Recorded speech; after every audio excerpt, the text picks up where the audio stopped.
Hello again, it's Brian. Real quick, if you want to help support the creation of more ad-free Void Signal, please visit voidsignal.net or patreon.com/voidsignal and sign up for the Void Signal Patreon for as little as $2 per month. You get hours and hours of content, and you help me do more of this. All the tiers are the same. Second thing, if you are going to Void Signal... No. If you are going to Mechanismus Festival Defiance, June 27th, Thursday at 4 p.m. Pacific, in the Hereafter Theater at the Crocodile Hotel in Seattle, Washington, is Void Signal Live. There we go. Getting a little ahead of ourselves. If you are going to the festival, come and see me. Your wristband gets you right in. Have some pie. We'll play some trivia. We'll have a good time. I hope you are well, and we will talk again in July. Stay safe. Stay loud. Take care. There we go. Hear you okay, perfect. Cool. Excellent. Hooray. We made it work. How the hell are you? How are things? I'm good. How are you doing? I'm doing all right. Things are pretty damn good. We'll taking the wins where we can get them, I guess. Yeah, right. But it's good to talk to you. Good to catch up. Do you need a second, or are you ready to go? Or? I'm good. Yeah, no problem. All right, cool. Well, I guess first off, I will just sort of give a quick preamble of you have been the driving force behind Mechanismus Festival for 15 years as of this festival. But aside from that, who the hell are you? Who's DJ Savak? Why should anybody kind of care what you've been doing, I guess? Well, actually, Mechanismus is, I've been doing Mechanismus for 15 years, but the festivals themselves have only been 5 years. Oh, I see. Gotcha. It started out more as a, having a hub for industrial artists to come. So I was doing I was catching a lot of touring acts, booking local bands, things of that sort. And then the festivals themselves didn't start until 2018. So, Gotcha. Yeah. 15 years, but only 5 years of festivals. Gotcha. Okay. But still, this is year 5. Is that right? Of this? This is the 5th festival. That's correct. Yeah. Okay. Excellent. I mean, first off, congratulations. Pulling off a festival is not easy. No. Mechanismus, I have only been to one, and it was my first one. And the sense of community, the sense of family that everybody sort of demonstrated and everybody sort of pitching in was wonderful and infectious. Okay, so I guess I'm curious at the run up to this festival in particular. I don't know. Can you just tell me a little bit about like what makes this one maybe special or unique from previous? Well, I mean, obviously the really big reason is that it is a 15 years of Mechanismus. So that's like the big deal. But also, I think this particular roster for this festival took a lot longer to put together than any of the previous festivals. I was working on booking the bands for this festival before the last festival even happened. So this one definitely took more. I think it took about a year and a half to put together, just because you have to deal with international artists. And they're in a different time zone, and there's a ton of festivals over there that they're always playing at. So you got to work with that dynamic. Then there was a lot of bands that I wanted to play the festival for the 15 years, but it was just a lot of back and forth to get everything to work out. But At the end, I think I got the roster that I really wanted for the festival. So it worked out. It just took a lot longer than it normally would have. Gotcha. And just curious, like sort of what, from festival to festival, sort of how do you sort of gauge who to invite to this thing? What are some of the things that you might look at or consider?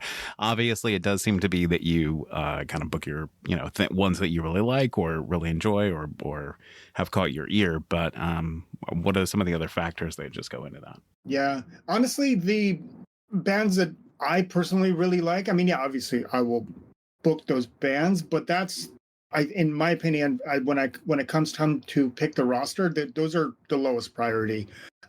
What I normally do is during a summer, I put a fan submission forms online, and just fans will come in and they'll request bands, ones that they want to see really bad, and I'll go off of that. So if I get a lot of votes for a particular band, then that's obvious. Like, hey, I should book these guys because a lot of people want to see them. Mhm. So that goes into the selection process. How much a band wants? Honestly, a majority of bands are very reasonable, but every once in a while you'll get some bands that want way too much. And Sure. the festival's already expensive enough as it is, and Seattle is expensive enough as it is. So, Hmm. if I have a band coming in that maybe there wasn't a whole lot of fan requests for them, they're still really good, but there isn't a whole lot of fan requests for them, and they want a ton of money to play. I can't do that, right? I mean, Sure. it's just not right. Yeah. So I base it off the fan submissions. I base it off like what sort of like hospitality and money the bands are looking for. I also look a lot at the European festivals and to see like who are the headliners on the European festivals, Mhm. and then try to get those bands to come to the US, because to me that's a huge gap that we have between North America and the European artists, is that it can be really difficult to get European artists over here. Um, but they're popular here. A lot of people love them, Mhm. but it's really hard to get them here because of visas and expensive flights and everything. So, but I'll still look at those festivals and see who are headliners, and then hope and try to get them to come to the US. Right. Yeah, because it makes sense, right? Because a festival can like do the heavy lifting on a little bit of some of those costs. And like, in the case of like Matt Hart or SITD or like a number, they get to kick off their own little mini tours because of this Yeah, opportunity. yeah. So it seems like a There'll be very, more of those.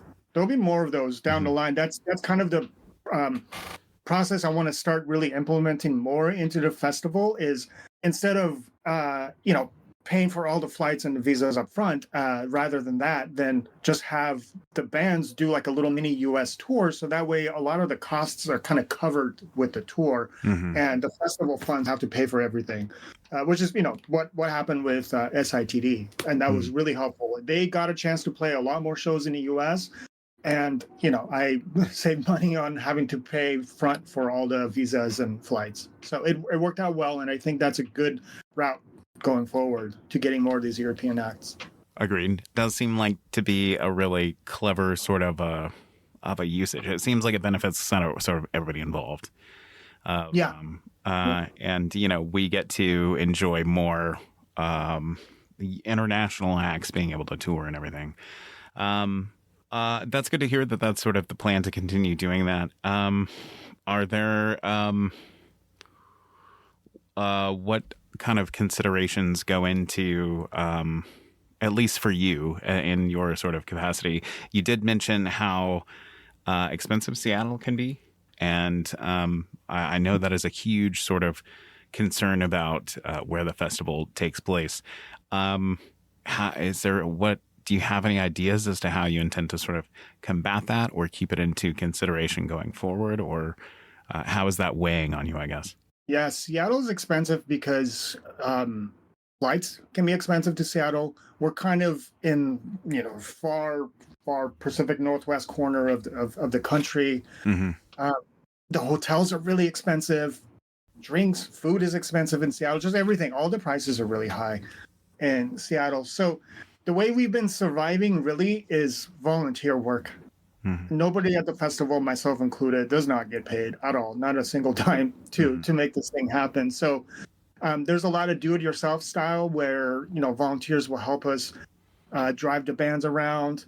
Um, we actually got some sponsorships this year that was super helpful, and I'm hoping to be able to get more sponsorships for future festivals. So that's been really good, and that's really about it. Just volunteer work and trying to see what parts we can save money by doing it ourselves, if that makes any sense. Yeah, no, it makes perfect sense. I have had the pleasure of hanging out with Brian Hollingsworth, and Yeah, he has regaled me with the tales of Mechanismus crew, like, pitching in and banding together to just like get shit done and make shit happen, because everybody yeah. just loves it so fucking much. So, I mean, that is really good. Sponsorships are a good thing for sure. I have you is the intent to keep it in Seattle for now, or Yeah, have yeah, you keep it in Seattle, gotcha. definitely.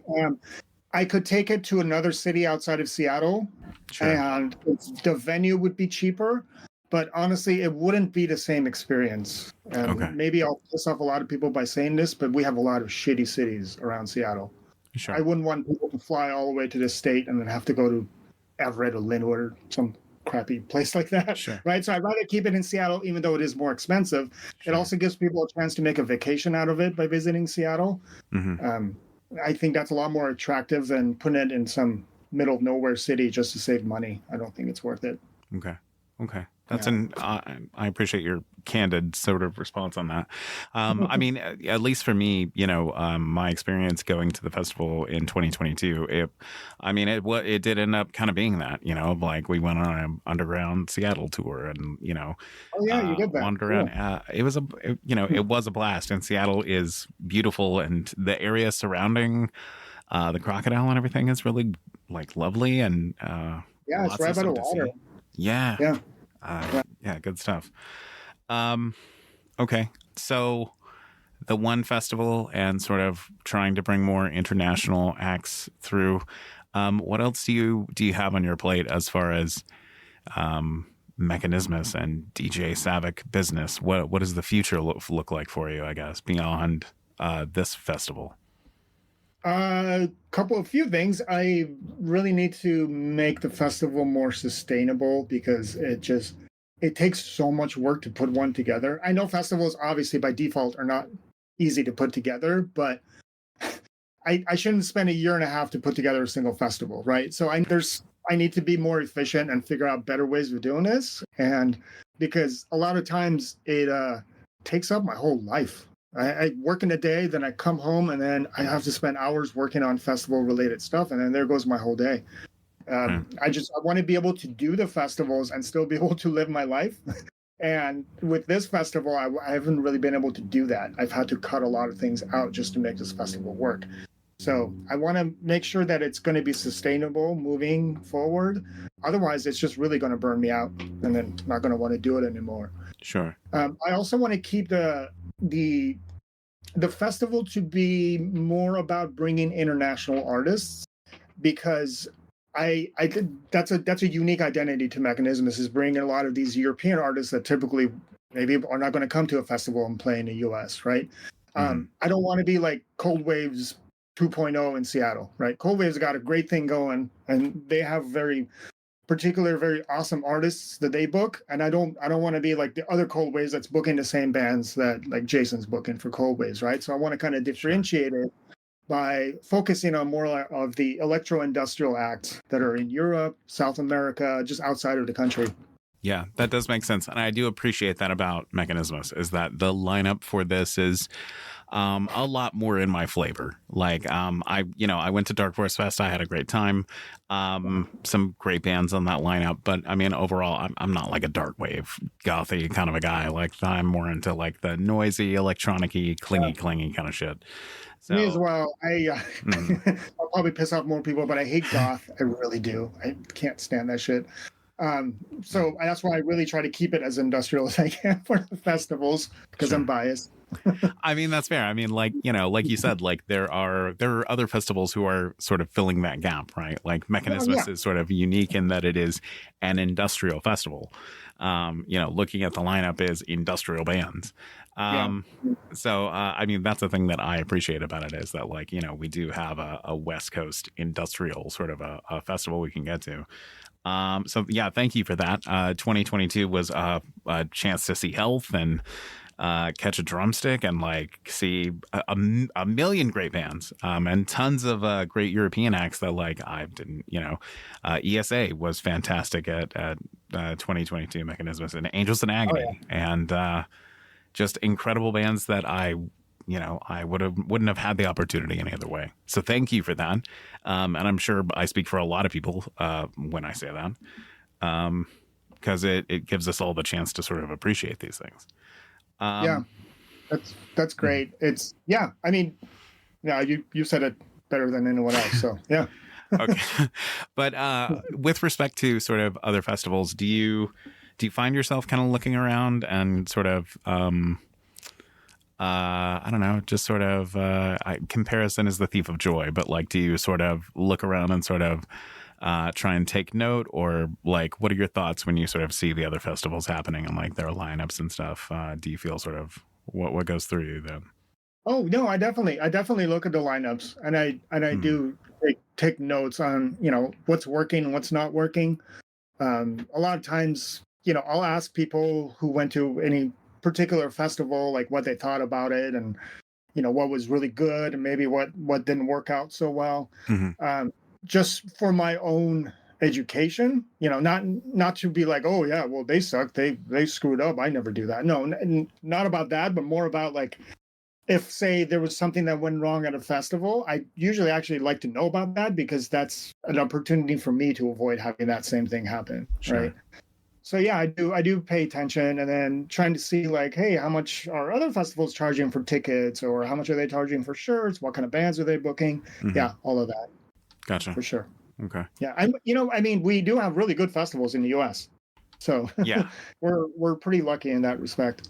Yes, Mechanismus included, for sure. Because I mean, Resistance, always has like this stellar lineup, and it's like, but I've spoken Yeah. to Euros who were like, oh, but you've got Mechanismus. So it's give and a take, I guess. Do you Well, think that? funny note, the Mechanismus festivals were originally going to be called Resistance, and then I realized that there is a Resistance festival. So yeah. Convenient change. Um, what? Shit, I just had a question. What was it? Um, fuck, it was somewhat festival related, maybe band related. Hold on a second. We're rebooting. Um, um, what the fuck was I just talking about? I was like, resistance mechanisms. Oh, industrial music. I'm glad I got back to it. Um, do you see have you seen Mechanismus grow, attendance grow, and interest in industrial music sort of grow, or do you think that perhaps this is a genre whose is it in its twilight years? Do you think? What are your thoughts about like sort of the current state of it, I guess? Yeah, that's a good question. I know Static TV back in 2019 kind of asked me the same question Hmm. uh, when they came to the festival in that year, and I'm like, if industrial's dead, or if it's dying, or whatever, then these festivals shouldn't be selling out. In 2019 I Sure. sold out, and this year I sold out too, and it's an industrial festival, so it doesn't that shows that there is interest in music, and it does have a Sure. crowd. In the last 15 years or so, yes, I think the industrial scene has definitely grown in Seattle. Hmm. The shows though, they're still hit and miss. Sometimes, you'll put on a show and then you'll have a lot of people show up. And then Hmm. another time you'll put on a show and you think people are going to show up and they don't, right? So Right. as far as like overall, the attendance has grown, but it doesn't mean that every show is a banger. Right. I still do shows in Seattle, non-festival shows in Seattle that maybe don't get a whole lot of people that come in. It's still that still happens. Sure. Overall, yes, the growth has grown. We've gotten more local industrial acts now. I think it's kind of energized people to want to, start up their own bands. Yeah. So Hmm. overall, good. Yeah, I was going to comment on that too. Lots of sort of local musical talent in Washington State to draw from. And it was one of the things that I enjoyed so much about the festival in 2022 was that, standing in the crowd amongst like, other headliners who like are, you get to shake hands and like rub shoulders Yeah. and sort of have the experience together. Yeah. Very, very sort of it felt very much like there was a blending between audience and participant and artist, I guess. Of Mhm. like we're all, sort of all here enjoying this thing together. But yeah, shout out to the local Seattle industrial bands who are out there killing it and working. And looking forward to seeing some of them at this year's festival.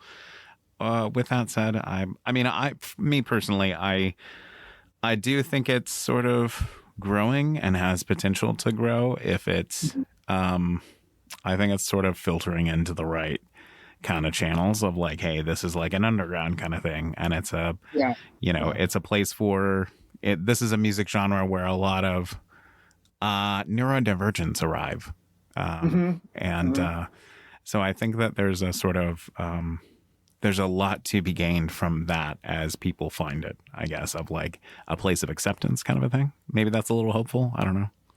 Yeah, I think for it to continue to grow, everybody needs to work together. This isn't, oh, just you got to have the right promoter, producer, or you got to have the right bands. No, it's everybody working together. So you got to have the venues that are working with the producers working with the bands to book them. You got to have bookers that are willing to work with you, that are willing to compromise. You have to have DJs that are involved in the scene, like and then of course record labels got to be working with everybody. It's everybody coming together and helping each other out is the only way to make this even remotely work.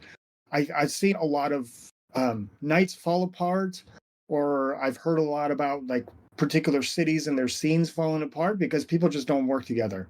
And it's really frustrating because, especially with this kind of music, not just industrial, but just like niche, dark music, it's already a small subgenre. And if you got people at each other's throats, then all they're doing is they're fighting over the same 10 people. Right. So it's just, especially as promoters and producers, like we all have to work with each other, right? I mean, yeah, I can go book my show and the other producer can go book their show and stuff, but that doesn't mean we have to be enemies. We can work with each other. We can co-promote. And anytime you see people doing that and you see venues working together and artists working together, that's when you really see the scene grow, is when that happens. So that's, or at least that's my theory.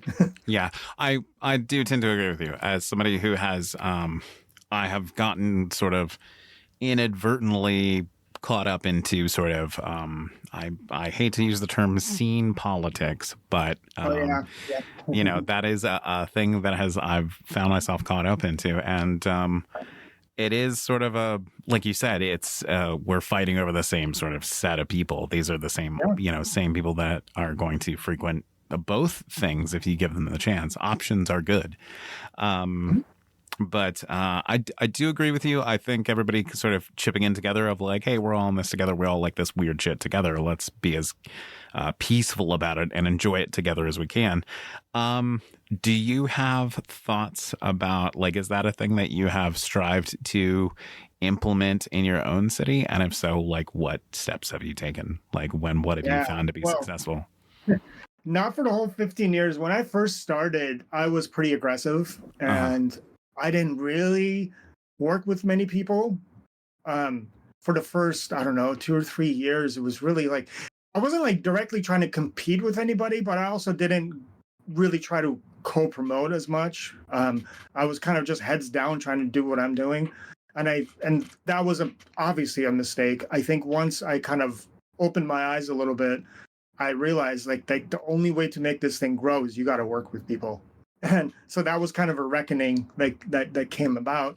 And as the years grew, as the years went by, I, met more people and collaborated with more people on shows. And I noticed a night and day difference. So.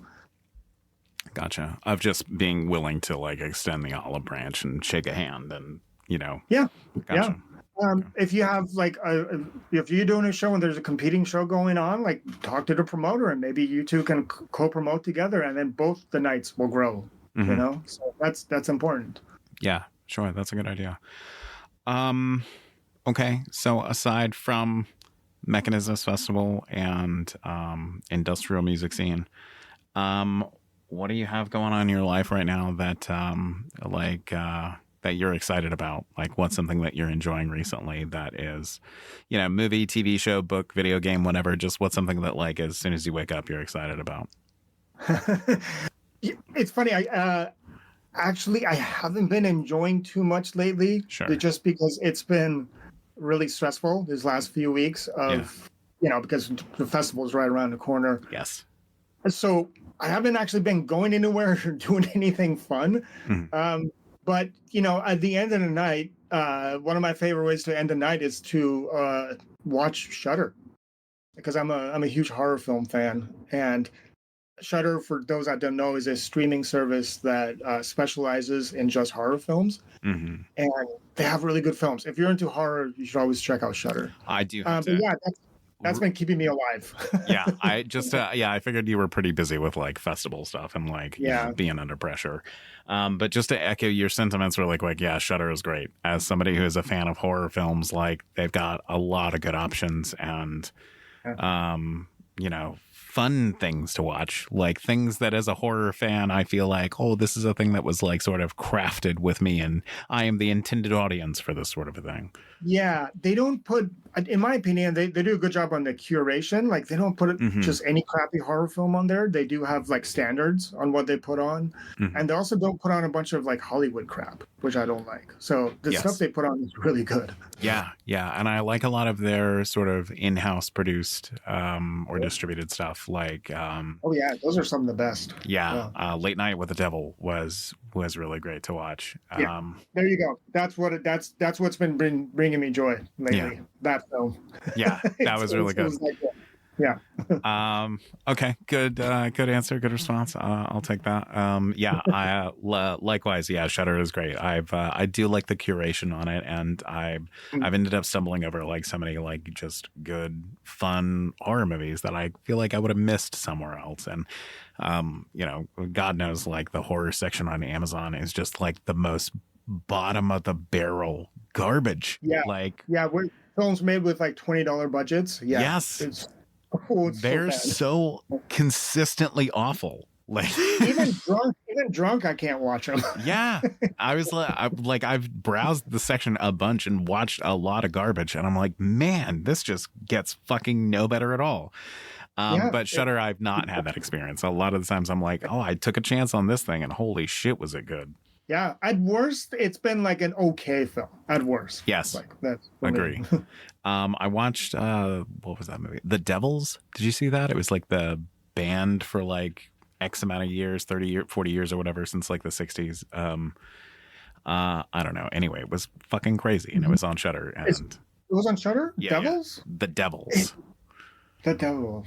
No, I don't think I'll look at it. I don't think I've seen that one. Look it up, because it was like this is like an edited version, but it was like banned for a long ass time anyway. But it was like riveting. Like it's kind of long, but like and for an older horror kind of a film that I'd never fucking heard of in a million years. It just like was so surprising. I'm like, holy shit, I'm never gonna forget this movie. But yeah, Shudder is fucking great. I also just answer the question myself. So a thing I have been enjoying recently is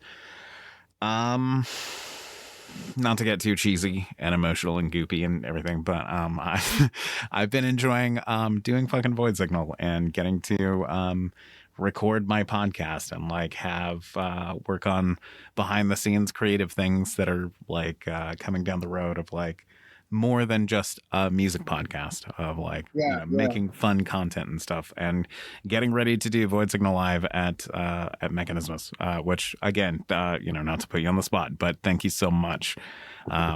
Excited. I'm thrilled to serve pie and make people laugh and bring my own little sort of special moment to this Mechanismus. That's going to be the crazy panel right there. yeah, that's what I'm hoping for. On that note, let me sort of pick your brain about this while it's sort of on the forefront of my mind. What do you think?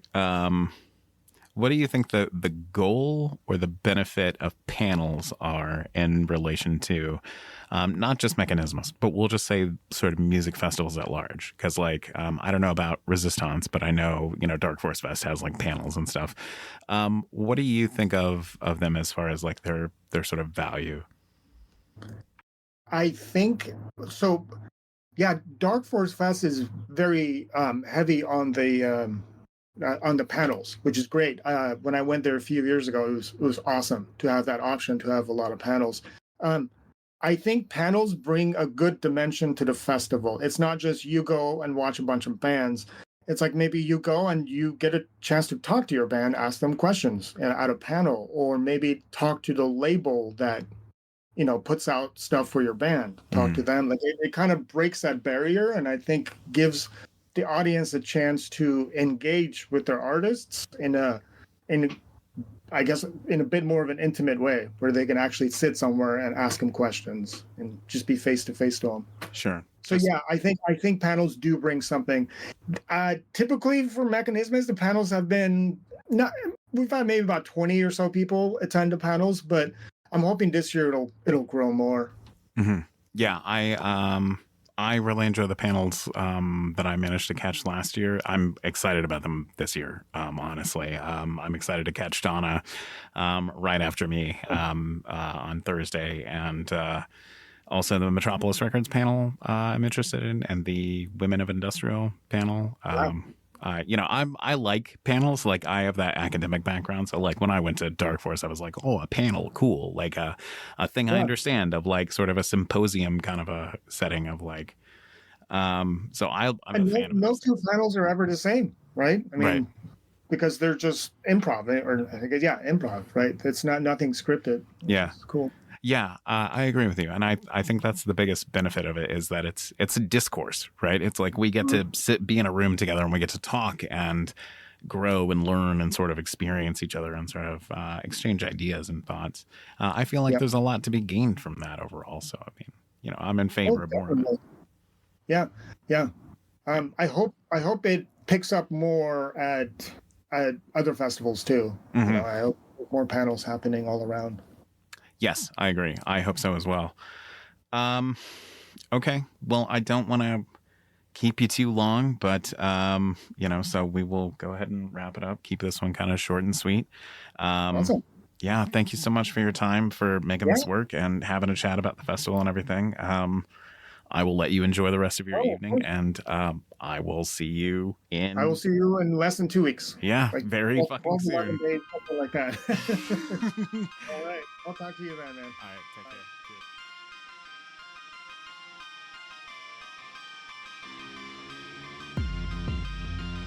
Void Signal intro and outro courtesy of Processor. Visit processor2.bandcamp.com for more Processor, and visit voidsignal.net to help support the creation of more Void Signal. Stay safe, stay loud.